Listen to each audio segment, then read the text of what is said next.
Two Canadian citizens have spent about 500 days imprisoned by the communists in Beijing.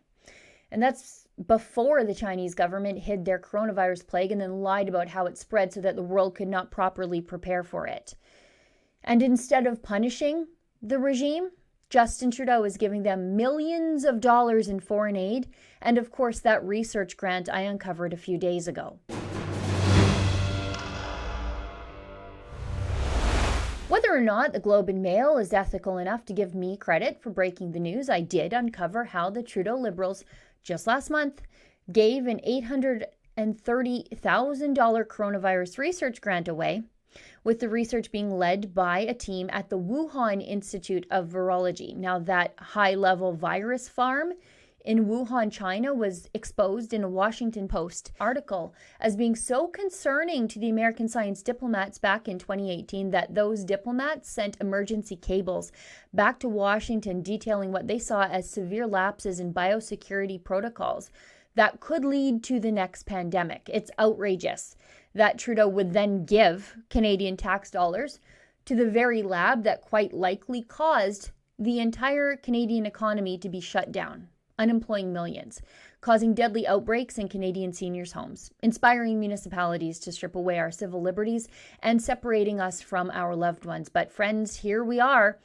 This virus lab grants, it's so shocking because so many of us are currently cooped up and many of us are unemployed, and our grandparents are at risk because of what quite likely went on at that militarized communist virus lab, and then the subsequent lies of the Chinese state after the plague got out.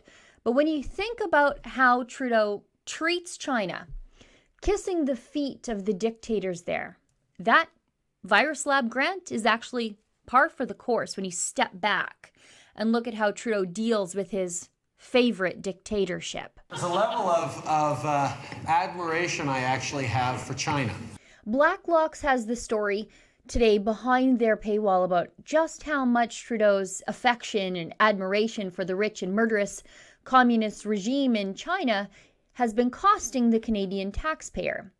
Canadian foreign aid to China totaled $41 million last year, according to newly released data from the Department of Foreign Affairs.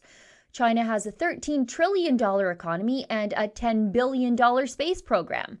A statistical report on international assistance said Canadian aid to the People's Republic last year was more than funds paid to the Philippines at $38 million, Rwanda at $36 million, Guatemala at $25 million, or Cambodia at $9 million. Canada also paid $3.4 million in direct aid to China, with the largest portion, $1.6 million, approved by the Department of Environment, of course.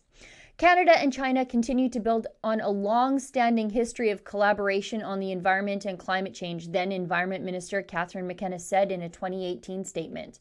Pollution knows no borders. Yeah, neither do viruses, lady.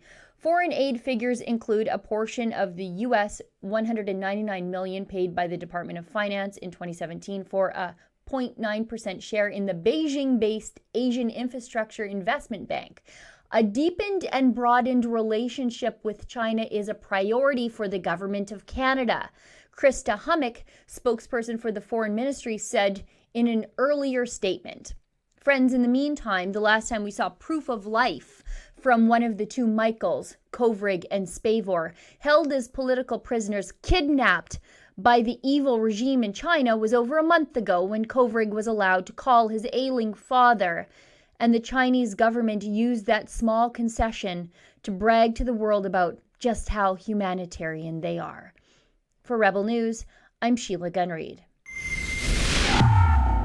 The World Health Organization is dangerously inept, and it appears as though it's been completely co-opted by the Chinese Communist government. The United States is pulling their funding of the organization, and we think Canada should follow. To sign our petition calling on the Canadian government to withdraw from the World Health Organization, please go to whowantsout.com.